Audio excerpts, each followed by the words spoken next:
আলহামদুলিল্লাহ, আল্লাহ রব্বুল আলামিনের দরবারে লাখ কোটি শুকরিয়া যে আল্লাহ তাআলা আমাদের সকলকেই দয়া মায়া ও ইহসান করে আল্লাহ তাআলার ঘর মসজিদে আসার এবং বসার তৌফিক দান করেছেন। এই জন্য সকলেই কালিমাতুশ শুকুর আদায় করি, বলি আলহামদুলিল্লাহ।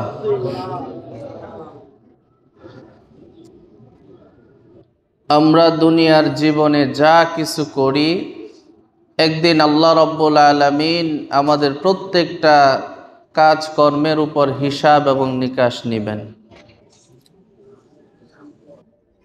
আমরা যদি ভালো করি, আল্লাহ সেটারও হিসাব নেবেন। আবার আমরা যদি মন্দ কাজে জড়িয়ে যাই, সেটারও হিসাব আল্লাহ রব্বুল আলামিন আমাদের কাছ থেকে নেবেন। অর্থাৎ আমাদের পুরাটা জীবনে আমরা কি করি বা না করি, সব কিছু একদিন আল্লাহ রব্বুল আলামিন আমাদের কাছ থেকে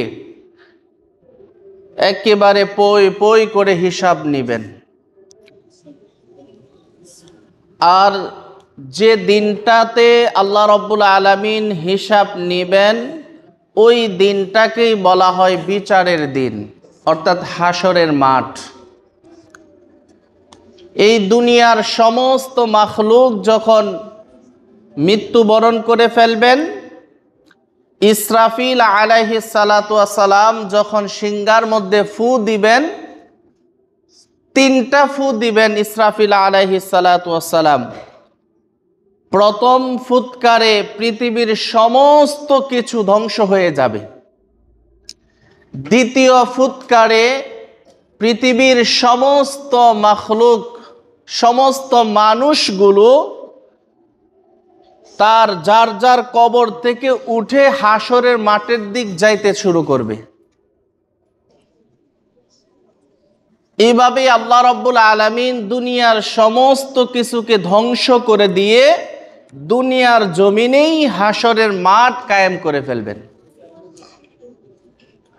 তো ওই হাসরের মাঠে আমাদের প্রত্যেকেরই জীবনের প্রত্যেকটা মুহূর্তের হিসাব আল্লাহ রব্বুল আলামিনের কাছে দিতে হবে। যে ভালো কাজ করেছে সারাটা জীবন, তার কাছ থেকেও আল্লাহ রব্বুল আলামিন হিসাব নেবেন। যে সারাটা জীবন গুনাহের মধ্যে লিপ্ত ছিল, মন্দ কাজ করেছে, তার কাছ থেকেও আল্লাহ তাআলা হিসাব নেবেন। সেই বিচারের মাঠে সুপারিশকারী উকিল থাকবেন নবী রাসূলগণ, বিচারক থাকবেন আল্লাহ রব্বুল আলামিন, আর আসামি থাকবো আমরা সবাই। আর আল্লাহ রব্বুল আলামিন কেমন বিচারক? সূরা ৩-এর লাস্টের আয়াতে আছে, আলাইসাল্লাহু বি আহকামিল হাকিমিন। আল্লাহ সমস্ত বিচারকদের বিচারক, আল্লাহ ন্যায় বিচারক। তো এই জন্যই আমরা প্রতি ওয়াক্ত নামাজের যে সূরাটা আদায় পড়ি প্রথম রাকাতে, যে প্রথম সূরা ফাতিহা, সেটার মধ্যে আমরা কি পড়ি? সেটার মধ্যে আমরা পড়ি আলহামদুলিল্লাহি রাব্বিল আলামিন। সমস্ত প্রশংসা বিশ্ব জাহানের প্রতিপালকের প্রতি। তারপরে আর রহমানির রহিম, আল্লাহ তাআলা কি রহমান, অর্থাৎ দয়ালু। কেমন দয়ালু? আল্লাহ রব্বুল আলামিনের মতো দয়ালু আসমানের নিচে জমিনের উপরে আর কেউ নেই। তারপর আমরা পড়ি কি মালিক ইয়াউমিদ্দিন, অর্থাৎ সে আল্লাহ রব্বুল আলামিন হচ্ছেন বিচার দিনের মালিক, যিনি আমাদের প্রত্যেকটা কাজকর্মের কৃতকর্মের হিসাব নেবেন। ওই হিসাব দিনের মালিক কে? আল্লাহ রব্বুল আলামিন। সেখানে কেউ কোনো কথা বলতে পারবে না। প্রত্যেকটা মানুষ এনাফসি এনাফসি করতে থাকবে, নিজেকে বাঁচানোর জন্য চেষ্টা করতে থাকবে। একেবারে নীরব নিস্তব্ধ থাকবে। সেই বিচারের মাঠটা কতদিন লম্বা হবে? আল্লাহ রাব্বুল আলামিন কোরআনের মধ্যে বলেন যে 50 আলফা সানা মিম্মা তাউদ্দুন, যে সেটা হবে তোমার দুনিয়ার গণনা অনুযায়ী 50,000 বছরের সমতুল্য একটা দিন। সুবহানাল্লাহ। একটা দিন কত বছর হবে? 50,000। কানা মিকদারু 50 আলফা সানা, 50,000 বছরের লম্বা হবে একটা দিন। আমরা দুনিয়ার জমিনে বাঁচি কতদিন? 50, 60, 70 বছর, এই তো হায়াত, তাই না? তো কিয়ামতের ময়দানে যদি একটা দিন 50,000 বছরের সমপরিমাণ হয়, তাহলে সেই অনুযায়ী আমরা দুনিয়াতে বাঁচি কতক্ষণ? 1 ঘন্টা? 1 ঘন্টাও তো না, 1 সেকেন্ডও তো না। 50,000 বছরের সমপরিমাণ একটা দিন হবে, তাহলে আমরা বাঁচি কতদিন?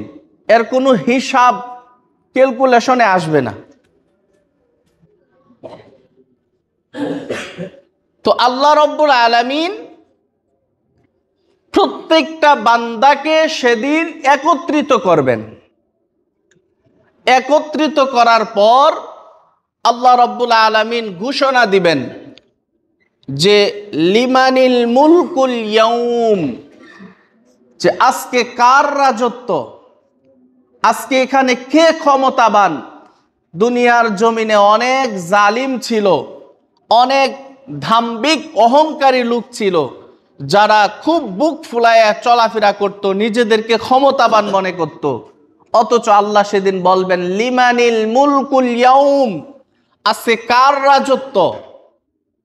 এভাবে ধমক দিয়ে দিয়ে আল্লাহ রাব্বুল আলামিন বলে তারপর তিনি বলবেন লিল্লাহি ওয়াহিদিল কাহ্হার, আজকে আমি আল্লাহ রাব্বুল আলামিন কাহ্হার রূপ ধারণ করলাম। কাহ্হার মানে আল্লাহ রাব্বুল আলামিন সেদিন যাররা পরিমাণ কৃতকর্মের হিসাব আল্লাহ তাআলা দিবেন, আবার যাররা পরিমাণ নেক কাজের প্রতিদানও আল্লাহ তাআলা দিবেন। এমন কঠোর হবেন আল্লাহ রাব্বুল আলামিন।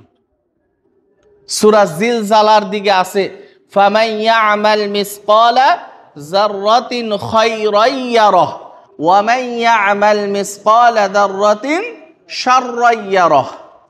আল্লাহ সব কিছু বর্ণনা করে দিয়েছেন যে কিয়ামতের মাঠটা এমন হবে যে আমি সেদিন বান্দার যাররা পরিমাণ নেকিও বাদ দিব না, আবার যাররা পরিমাণ খারাপিও আমি আল্লাহ রাব্বুল আলামিন সেদিন বাদ দিব না। প্রত্যেকটার পুঙ্খানুপুঙ্খানুভাবে হিসাব নিকাশ আমি আল্লাহ রাব্বুল আলামিন আমার বান্দাদের কাছ থেকে নিব।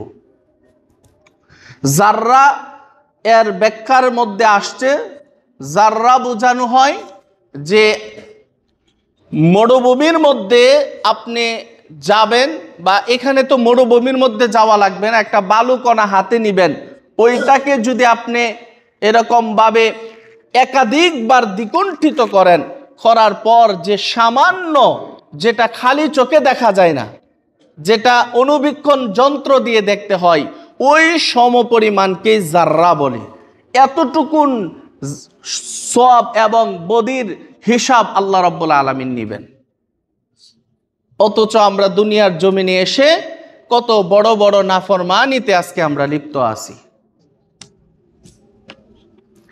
সেদিন আল্লাহ রাব্বুল আলামিন বলেন যে আমি কি করব, যে আল্লাহ রাব্বুল আলামিন বলেন ফাল ইয়াউমা লা তুযলামু নাফসুন শাইআ ওয়া লা তুযজাউনা ইল্লা মা কুনতুম তা'মালুন। সূরা ইয়াসিনের 54 নম্বর আয়াত।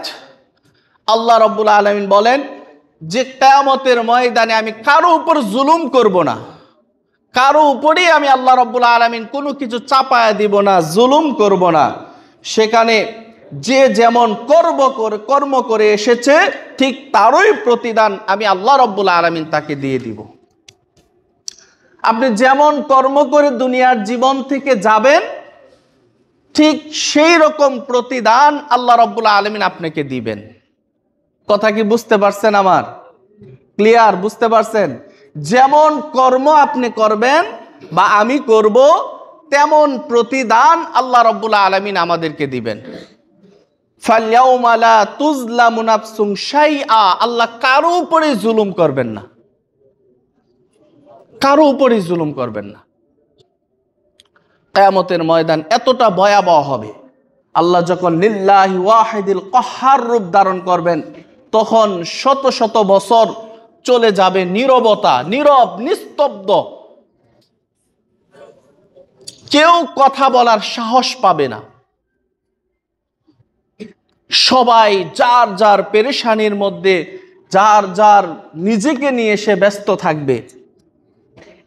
আল্লাহ কোরআনের এক আয়াতের মধ্যে বলেন যে কিয়ামতের যখন বিচার কাজ শুরু হয়ে যাবে, তখন গর্ভবতী মা যারা আছেন তারা বাচ্চা প্রসব করে দিবে। শিশুগুলো টেনশনে পেরেশানি, বিদ্ধতে পরিণত হয়ে যাবে। যার যার টেনশনে, ঘামে, তার নিজের ঘামের মধ্যে নিজে হাবুডুবু খাইতে থাকবে। এত কঠিন বিচারের দিন হবে।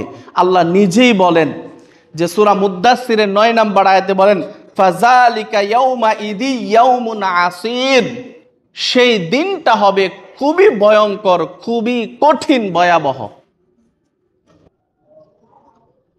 সেই দিন সমস্ত মানুষ আমরা একসাথে জড়ো হব, হওয়ার পর সমস্ত মানুষগুলো বলতে থাকবে ইয়া নাফসি ইয়া নাফসি।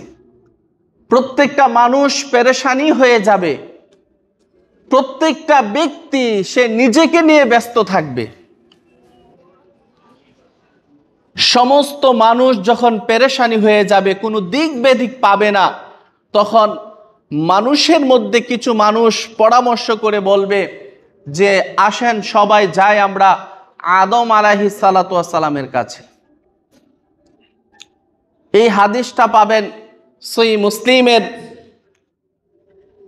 মুসলিমের মধ্যে। এই হাদিসটা এসেছে 371 নম্বর হাদিসের মধ্যে। আল্লাহ রাসূল সাল্লাল্লাহু আলাইহি সাল্লাম বলেন যে হাসরের মাঠে মানুষগুলো পেরেশানি হয়ে সবাই ছুটে যাবে আদম আলাইহিস সালাতু ওয়াস সালামের কাছে। এটা সহিহ লম্বা হাদিস, আমি শুধু আপনাদেরকে অনুবাদটা শোনাচ্ছি যে সহিহ মুসলিমের 371 নম্বর হাদিস সহিহ। সমস্ত মানুষ কিয়ামতের ময়দানে আদম আলাইহিস সালামের কাছে ছুটে যাবে, গিয়ে বলবে যে আপনি তো আমাদের পিতা, আমরা আপনার সন্তান, আজকে এই হাসরের মাঠের ভয়াবহতা আমরা সহ্য করতে পারতেছি না, আপনি আল্লাহর কাছে একটু সুপারিশ করুন আমাদের জন্য, যাতে আল্লাহ রাব্বুল আলামিন জান্নাত জাহান্নাম যাই দেয়, কিন্তু হাসরের মাঠের আযাব থেকে আমাদেরকে আল্লাহ রাব্বুল আলামিন যাতে আমাদের মুক্তি দেয়, আপনি একটু সুপারিশ করুন। আদম আলাইহিস সালাম সেদিন বলবে যে ও আমার সন্তানেরা, আজকে আল্লাহ রাব্বুল আলামিন কাহ্হার রূপ ধারণ করছেন, আমি আল্লাহর সামনে সুপারিশ করতে পারবো না, কারণ আমি জান্নাতে আল্লাহ তাআলার একটা হুকুম অমান্য করেছিলাম।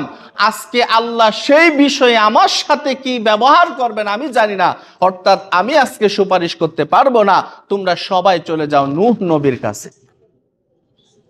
হাদিসে এভাবেই আসছে, আমি শুধু অনুবাদটা শোনাচ্ছি সময় স্বল্পতার জন্য। একটু খেয়াল করবেন যে আমরা কি করতেছি দুনিয়ার জমিনে, আর হাসরের মাঠ আমাদের কি অবস্থা হবে। সমস্ত মানুষ নূহ আলাইহিস সালামকে খোঁজা শুরু করবেন। নূহ আলাইহিস সালামকে গিয়ে পাবেন এক জায়গায়, সেখানে গিয়ে নূহ আলাইহিস সালামকে বলবেন, হে আল্লাহর পয়গম্বর, হে আল্লাহর রাসূল, আপনি একটু আমাদের জন্য আল্লাহর কাছে সুপারিশ করুন, কারণ আজকে আমরা কিয়ামতের ভয়াবহতা, হাসরের মাঠের আযাব সহ্য করতে পারতেছি না, সবাই পেরেশান হয়ে গেছি। আল্লাহ জান্নাত জাহান্নাম যেটাই দেখ, অন্ততপক্ষে হাসরের মাঠের আযাব থেকে আমাদেরকে মুক্তি দান করুক। নূহ আলাইহিস সালাতু ওয়াস সালাম বলবেন যে ও মানুষেরা, তোমরা আজকে আমার কাছে এসেছো, অথচ দুনিয়ার জমিনে আমি তো আমার উম্মতদের বিরুদ্ধে আল্লাহর কাছে একটা বদদোয়া করেছিলাম। সেদিন আমার বদদোয়ার জন্য আল্লাহ রব্বুল আলামিন আমার জাতিকে ধ্বংস করে দিয়েছিল। তো আমি তো আজকে আল্লাহর কাছে কি জবাব দিব, সেই টেনশনে নিজেই পেরেশানির মধ্যে আছি। আল্লাহ আজকে আমার সাথে কেমন ব্যবহার করবেন সেটাই আমি জানি না। অর্থাৎ আমি কিভাবে আল্লাহর সামনে গিয়ে সুপারিশ করব। আমি আল্লাহর সামনে আজকে সুপারিশ করার মতো ক্ষমতা রাখি না। তোমরা সবাই মিলে চলে যাও ইব্রাহিম নবীর কাছে। ইব্রাহিম আলাইহিস সালামের কাছে প্রত্যেকটা মানুষ গিয়ে বলবেন, হে আল্লাহর রাসূল, আল্লাহর খলিল, আপনি দুনিয়ার জমিনে আল্লাহর খলিল ছিলেন, আল্লাহ আপনাকে মহাব্বত করতেন। আমরা আদমের কাছে গিয়েছি, তিনি নূহ কাছে পাঠাইছেন। নূহ আলাইহিস সালামের কাছে গিয়েছি, নূহ আলাইহিস সালাম আপনার কাছে পাঠাইছেন। অর্থাৎ হে আল্লাহর খলিল, আপনি একটু আল্লাহর কাছে সুপারিশ করুন, আল্লাহ যাতে হাসরের মাঠের আযাব এবং ভয়াবহতা থেকে আমাদেরকে আল্লাহ তাআলা মুক্তি দান করে। তখন ইব্রাহিম আলাইহিস সালাতু ওয়াস সালাম বলবেন যে, দেখো, আমি তো এরকম ভাবে একটা মিথ্যা বলেছিলাম। কিরকম মিথ্যা? যখন ইব্রাহিম আলাইহিস সালাম তার স্ত্রীকে নিয়ে কোনো এক জায়গায় যাইতে শুরু করছিলেন, তখন নমরুদের বাহিনী এসে যখন তাকে ধরল, সারা আলাইহিস সালাতু ওয়াস সালামকে, তখন ইব্রাহিম আলাইহিস সালাম বলেছিল যে এটা আমার বোন, ও আমার স্ত্রী না। তো সেই ইব্রাহিম আলাইহিস সালাম বললেন যে, দেখো, আজকে আল্লাহ আমার সাথে কি ব্যবহার করবেন, কি আচরণ করবেন, আমি ইব্রাহিম সেটাও জানি না। অর্থাৎ আমি ইব্রাহিমেরও ক্ষমতা নাই, সেই সাহস নাই যে আমি আল্লাহর সামনে গিয়ে তোমাদের জন্য সুপারিশ করব। আমি পারবো না, তোমরা সবাই চলে যাও মূসা নবীর কাছে। সমস্ত মানুষ পাগলের মতো হয়ে যাবে, চুলগুলো উস্কো শুষ্ক হবে, মানুষগুলো মাতালের মতো করতে লাগবে, অথচ তারা কেউ মাতাল না। যার যার টেনশনে, যার যে পেরেশানি, মাতালের মতো হয়ে যাবে, মানুষ পেরেশানির মধ্যে ডুবে যাবে। তখন প্রত্যেকটা মানুষ মূসা আলাইহিস সালামের কাছে যাবেন। মূসা আলাইহিস সালামের কাছে গিয়ে বলবেন, ও নবী মূসা, আপনি তো আল্লাহর সাথে কথা বলতেন, আল্লাহ আপনাকে মর্যাদা দিয়েছে, আল্লাহ আপনাকে কালামুল্লাহ বলতেন। অর্থাৎ আজকে আপনি এই কিয়ামতের মাঠের ভয়াবহতা থেকে মুক্তি দেওয়ার জন্য আল্লাহর কাছে সুপারিশ করুন। তখন মূসা আলাইহিস সালাম বলবেন যে, ও আমার জাতি, তোমরা শুনে রাখো, আমি দুনিয়ার জমিনে একজন ব্যক্তিকে ঘুষি মেরে ফেলেছিলাম। আজকে সেই অপরাধের জন্য আমি মূসার সাথে আল্লাহ কি আচরণ করবেন আমি জানি না। অর্থাৎ আমি আল্লাহর সামনে গিয়ে সুপারিশ করার মতো ক্ষমতা আমি মূসার নাই। অর্থাৎ তোমরা সবাই চলে যাও ঈসার কাছে। সমস্ত মানুষ পাগলের মতো ব্যতিব্যস্ত হয়ে যাবে, দৌড়াইতে থাকবে। দৌড়ে যখন ঈসা আলাইহিস সালাতু ওয়াস সালামকে পাবেন, ঈসা আলাইহিস সালামকে গিয়ে বলবেন, ও নবী ঈসা, আমরা একে একে আদমের কাছে গিয়েছি, নূহ আলাইহিস সালামের কাছে গিয়েছি, ইব্রাহিম আলাইহিস সালামের কাছে গিয়েছি, মূসা আলাইহিস সালাতু ওয়াস সালামের কাছে গিয়েছি। তারা আজকে মূসা আলাইহিস সালাম আমাদেরকে আপনার কাছে পাঠাইছে, আপনি একটু আল্লাহর কাছে সুপারিশ করুন যাতে আল্লাহ আমাদের হিসাব নিকাশটা সহজ করে আল্লাহ তাআলা হাসরের মাঠের আযাব থেকে আমাদের মুক্তি দান করে। তো ঈসা আলাইহিস সালাম সেদিন বলবে যে, দেখো, আমার উম্মতেরা আমাকে আল্লাহর ছেলে বলতো, আল্লাহর সন্তান বলতো, কিন্তু আমি তাদের বিরুদ্ধে কিছুই করতে পারি নাই। অর্থাৎ আজকে আমি ঈসার সাথে আল্লাহ কি আচরণ করবেন সেটা আমি ঈসা নিজেই জানি না। অর্থাৎ তোমরা কারো কাছে দৌড়াদৌড়ি না করে আমি একজন ব্যক্তির কথা তোমাদেরকে বলে দেই, আজকে কিয়ামতের মাঠে ওই ব্যক্তি ব্যতীত আল্লাহর সামনে কেউ সুপারিশ করার ক্ষমতা রাখে না। তো ঈসা আলাইহিস সালাম সেদিন কন্দনরত অবস্থায়, পেরেশানরত অবস্থায় সমস্ত মানুষদেরকে বলবেন, তোমরা চলে যাও সাইয়্যিদুল মুরসালিন, খাতামুন নবিয়্যিন, রাহমাতুল লিল আলামিন জনাবে মুহাম্মদুর রাসূলুল্লাহ সাল্লাল্লাহু আলাইহি সাল্লাম কাছে চলে যাও। আজকে কিয়ামতের মাঠে ওই ব্যক্তি ব্যতীত আল্লাহর সামনে কথা বলার কেউ ক্ষমতা রাখে না, কেউ সাহস রাখে না। সমস্ত মানুষগুলো পাগল হয়ে যাবে, সমস্ত মানুষগুলো মাতালের মতো করতে থাকবে, তাদের ইয়া নাফসি ইয়া নাফসির আওয়াজে সমস্ত হাসরের মাঠ প্রকম্পিত হতে লাগবে। তখন সমস্ত মানুষগুলো মুহাম্মদ সাল্লাল্লাহু আলাইহি সাল্লামের কাছে গিয়ে বলবেন যে হে আল্লাহর রাসূল, অনেক খোঁজাখুঁজি করার পর আপনাকে পাইলাম। আমরা আদমের কাছে গেছি, তিনি অপারগতা প্রকাশ করেছেন। নূহের কাছে গেছি, তিনিও মানা করেছেন। ইব্রাহিমের কাছে গেছি, তিনিও মানা করেছেন। আমরা মূসার কাছে গেছি, তিনিও মানা করেছেন। আমরা ঈসার কাছে গেছি, তিনিও মানা করেছেন। আমরা শেষ আশ্রয়, শেষ একটা আশা ভরসা নিয়ে আপনার কাছে আসছি। হে নবী, আজকে আপনি একটু আল্লাহর কাছে সুপারিশ করুন, আল্লাহ যাতে অন্ততপক্ষে জান্নাত জাহান্নাম যাই দেয়, হাসরের মাঠের ভয়াবহতা থেকে আল্লাহ যাতে হিসাব নিকাশকে সহজ করে আমাদেরকে মুক্তি দান করে। তখন নবী আলাইহিস সালাতু ওয়াস সালাম এই হাদিসের মধ্যেই বলতেছেন, তখন আমি মাকামে মাহমুদ নামের একটা জায়গা আছে, ওইখানে গিয়ে আল্লাহর কদমে সেজদায় পড়ে থাকবো। কতদিন থাকবো সেটা আল্লাহ জানেন, আমি নিজেও জানি না। যখন সেজদা দিতে দিতে আমি আল্লাহর কাছে কাঁদতে কাঁদতে দীর্ঘ একটা সময় যখন অতিবাহিত হয়ে যাবেন, তখন আল্লাহ রব্বুল আলামিন তিনি বলবেন, হে আমার হাবিব, ইরফা রাসাক, আপনার মাথা উঠান। ইরফা রাসাক, আপনি মাথা উঠান। আজকে আমি আল্লাহ রব্বুল আলামিন আপনার সুপারিশ গ্রহণ করব, আপনি আমার কাছে সুপারিশ করুন। সুবহানাল্লাহ। ভাইরা আমার, এত কঠিন পরিস্থিতি হবে সেদিন। প্রত্যেকটা বড় বড় নবী রাসূলগণ পর্যন্ত আল্লাহর সামনে কথা বলার সাহস পাবে না। সেদিন আল্লাহর রাসূলও সাহস পাবেন না, কিন্তু আল্লাহ রাসূল সাল্লাল্লাহু আলাইহি সাল্লামকে অনুমতি দেওয়া হবে। সূরা নাবার লাস্টের দিক দিয়ে আছে, ইয়াউমা ইয়াকুমুর রূহু ওয়াল মালাইকাতু ওয়ার রূহ, যে আল্লাহ রাব্বুল আলামিন সেই এই আয়াতের মধ্যে আছে যে সেদিন আল্লাহর অনুমতি ছাড়া ফেরেশতারা পর্যন্ত কথা বলতে পারবেন না। যাদেরকে আল্লাহ তাআলা এত কাছে রেখেছেন, সমস্ত মানুষগুলো নিস্তব্ধ থাকবে।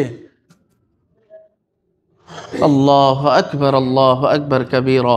অথচ আমরা কত গুনার মধ্যে ডুবে আছি ভাইরা আমার। সেদিন আল্লাহ রাব্বুল আলামিন সুপারিশ গ্রহণ করবেন। আরেকটা হাদিসের মধ্যে এসেছে, আল্লাহ রাসূল সাল্লাল্লাহু আলাইহি সাল্লাম বললেন, আমি যখন সুপারিশ করব তখন আল্লাহ আমাকে নির্দেশ দিবেন, হে নবী, আপনি যাদেরকে চান তাদেরকে নিয়ে জান্নাতে চলে যান। আপনি যাদেরকে চান তাদেরকে নিয়ে জান্নাতে যান। আজকে আমি আপনার সুপারিশ গ্রহণ করলাম। সেদিন রাসূল আকরাম সাল্লাল্লাহু আলাইহি সাল্লাম কাদেরকে নিয়ে জান্নাতে যাবেন? যারা দুনিয়ার জমিনে হাজারো কষ্টের পরেও রাসূলের সুন্নতের উপর অটল থেকেছে, হাজারো কষ্টের পরেও আল্লাহর হুকুম অনুযায়ী জীবনটা সাজিয়েছে।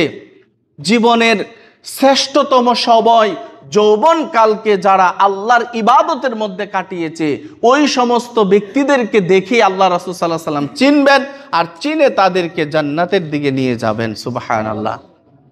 তখন আয়েশা রাদিয়াল্লাহু তাআলা আনহা জিজ্ঞেস করলেন, হে রাসূল সাল্লাল্লাহু আলাইহি সাল্লাম, এত এত উম্মত, এত এত মানুষ, এত এত নবী, সমস্ত ব্যক্তির বা সমস্ত মানুষের ভিতরে আপনার উম্মতদেরকে কিভাবে চিনবেন? তখন আল্লাহ রাসূল সাল্লাল্লাহু আলাইহি সাল্লাম বললেন যে, দেখো আয়েশা, হাজার হাজার ঘোড়ার মধ্যে একটা যদি সাদা তিলওয়ালা অর্থাৎ সানকফাল্লা ঘোড়া থাকে, তাহলে সেটা চিনতে কি তোমার অসুবিধা হবে?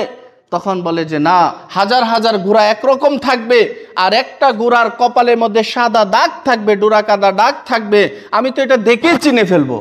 তখন আল্লাহ রাসূল সাল্লাল্লাহু আলাইহি সাল্লাম বলেন যে, কিয়ামতের ময়দানে কোটি কোটি মানুষের ভিতরে যারা আমার উম্মত হবে, যারা 5 ওয়াক্ত নামাজি হবে, যাদের চেহারার মধ্যে দাড়ি থাকবে, আল্লাহ রব্বুল আলামিন তাদের চেহারার মধ্যে একটা নূর দিয়ে দিবেন। অর্থাৎ হাজার লক্ষ কোটি মানুষের মধ্যে দুনিয়ার জীবনে যারা সুন্নাত এবং আল্লাহর হুকুম অনুযায়ী চলেছেন, তাদের কপালে নূর চমকাইতে থাকবে। সুবহানাল্লাহ। আর আমি দেখে দেখে আমি শুধু ইশারা করব, আর ওই ব্যক্তিকে ফেরেশতারা আমার মাঝে নিয়ে আসবেন, আর আমি তাদেরকে নিয়ে কোথায় যাব? জান্নাতে প্রবেশ করব। তো ভাইরা আমার, সময় অল্প, শুধু এতটুকু আরেকটা হাদিস শোনায় রাখি। সেদিন হিসাবটা কেমন হবে? 4 প্রকার হিসাব আল্লাহ রাব্বুল আলামিন নেবেন। 1 নাম্বার হচ্ছে আল্লাহ রাব্বুল আলামিন বিনা হিসাবে কিছু মানুষদেরকে জান্নাতে প্রবেশ করায়া দিবেন। আল্লাহ ওই বিনা হিসাবি জান্নাতীদের মধ্যে আমাদেরকে শামিল করে দেখ, সকলে বলি আমিন। 2 নাম্বার হচ্ছে আল্লাহ তাআলা এমন কিছু ব্যক্তি দুনিয়ার জমিনে আছে তাদেরকে বিনা হিসাবে জাহান্নামে দিয়ে দিবেন, নাউজুবিল্লাহ। 3 নাম্বার বিচার কাজ হবে আল্লাহ রাব্বুল আলামিন তাদের কাছ থেকে হিসাব নেবেন, কিন্তু হিসাবটা সহজ করে দিবেন, সুবহানাল্লাহ। আর 4 প্রকার ব্যক্তি, 4 নাম্বার ব্যক্তি হচ্ছে যে আল্লাহ রাব্বুল আলামিন তাদের কাছ থেকে কঠিন হিসাব নেবেন। তো 2 প্রকার ব্যক্তি সেদিন মুক্তি পাবে। 1 নাম্বার হচ্ছে যারা বিনা হিসাবে আল্লাহ তাআলা জান্নাত দিয়ে দিবেন যাদেরকে, আর 2 নাম্বার হচ্ছে যাদের হিসাবটা আল্লাহ সহজ করে দিয়ে আল্লাহ জান্নাতে প্রবেশ করাইবেন।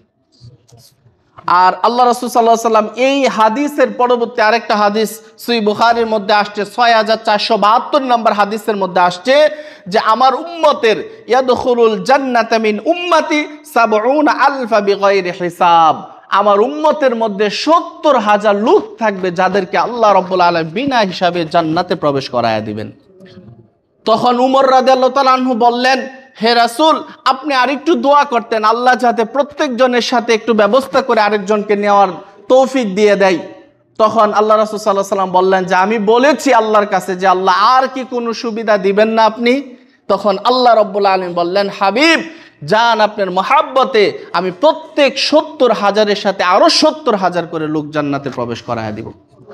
অর্থাৎ আপনি যদি হিসাব করেন ৭০ × ৭০, তাহলে ৪৯০ কোটি মানুষ এক কাতারে একসাথে আল্লাহ রাব্বুল আলামিন কিয়ামতের ময়দানে জান্নাতে প্রবেশ করায়া দিবেন, সুবহানাল্লাহ। ৪৯০ কোটি মানুষ কেমন মানুষ হবে? বর্তমান পৃথিবীতে ৮০০ কোটি মানুষ আছে, এর মধ্যে ২০০ কোটি মাত্র মুসলমান আছে, আর বাকি ৪০০ কোটি বেঈমান। তাহলে ওই অনুযায়ী ৪৯০ কোটি মানুষ কেমন মানুষ হবে? আর প্রত্যেক জনেই একজন আগে পরে যাবে না, প্রত্যেক জনেই একসাথে জান্নাতে প্রবেশ করবে, সুবহানাল্লাহ। তাহলে জান্নাতের গেটটা কত বড় হবে। আল্লাহ আমাদেরকে জান্নাতে যাওয়ার তৌফিক দান করুক, সকলে বলি আমিন। আর সেই জান্নাতে যাওয়ার জন্য আমাদেরকে দুনিয়ার জমিনে কি করতে হবে? নেক আমল করতে হবে ভাই, নেক আমল করতে হবে। যদি আপনি মানেন তাহলে অবশ্যই আপনাকে দুনিয়ার জমিনে আল্লাহর হুকুম মতো চলতে হবে। সারাটা জীবন আল্লাহর নাফরমানির মধ্যে লিপ্ত থেকে জান্নাতের আশা করা বোকামি, এটা বোকামি। এই যে আমরা যারা অনেকেই ৫ ওয়াক্ত নামাজ পড়ে তাদেরকে বোকা মনে করেন না, তারা আল্লাহকে ভয় করার পরেই হাজারো কষ্টের পরেও তারা নামাজ তরক করে না। এমনও তো লোক আছে ডিউটির থেকে এসে মাশাআল্লাহ রুমে বসে মোবাইল টিপতেছে, বিভিন্ন গুনার মধ্যে লিপ্ত আছে, কিন্তু নামাজে আসে না। আল্লাহর কসম, আল্লাহর কসম, আপনি যদি নামাজ ছাড়া জান্নাতে যেতে পারেন, আল্লাহর কোরআন মিথ্যা হয়ে যাবে। আপনি নামাজ ছাড়া জান্নাতে যেতে পারবেন না, ওয়াল্লাহি ইল্লা মাশাআল্লাহ। আল্লাহ যাকে মাফ করবেন সেটা ভিন্ন কথা, আল্লাহর ক্ষমতা আছে মাফ করে দেওয়ার, তিনি বিচার দিনের মালিক। কিন্তু সাধারণত যদি নামাজ ছাড়া জান্নাতে যাওয়া যাইতো, আমাদের রাসূল সাল্লাল্লাহু আলাইহি সাল্লাম জীবদ্দশায় 1 ওয়াক্ত নামাজ কাজা করছেন না। আল্লাহ রাসূল বলছেন, মান তারাকা সালাতান মুতাআম্মিদান ফাকাদ কাফারা। যে ব্যক্তি 1 ওয়াক্ত নামাজ ইচ্ছাকৃতভাবে ছেড়ে দিবে, সে কুফরি করলো, সে মুসলমানের খাতার থেকে নামটা কর্তন করে নিল। গরু কাউরা মুসলমান হওয়ার চেয়ে 5 ওয়াক্ত নামাজি মুসলমান হন। আল্লাহর কসম, আল্লাহ হাসরের মাঠে আপনার হিসাবটা সহজ করে দিবেন। আর আল্লাহ হিসাব কিভাবে সহজ করবেন, ইনশাআল্লাহ এটা আগামী সপ্তাহ ইনশাআল্লাহ আলোচনা করব, কিভাবে হিসাবটা সহজ হবে, কিভাবে আল্লাহ কঠিন করবেন। আল্লাহ আমাদের সবাইকে বোঝার তৌফিক দান করুক, সকলে বলে আমিন। ওয়া আখিরু দাওয়ানা আলহামদুলিল্লাহি রাব্বিল আলামিন।